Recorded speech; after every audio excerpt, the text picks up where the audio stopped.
Hi, it's Wayne here from Adreno, Brisbane with some Speargun safety tips. The first thing I'm going to talk about is Speargun safeties. So on the trigger, most guns have safeties, but not all. It's not a requirement by law. However, we shouldn't trust gun safeties. The only real safe gun has a stopper on the end and an unloaded rubber. We don't want to be going through broken water or any rough area depending on a safety. You don't want to be tumbled with a loaded spear gun. There's some points of in the water safety that all spearfishermen should know and observe. This is one I've come across a few times, where surface is here and you're talking about some fish below and someone goes blah blah blah blah and swings the gun under the surface here, so it's not particularly noticeable. However, a loaded gun transverses across another person.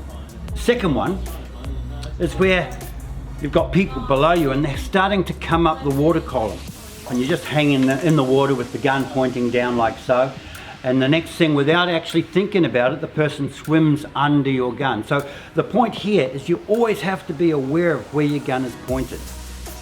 It's not uncommon to look up and see someone's gun is pointing very close to you because they just weren't thinking.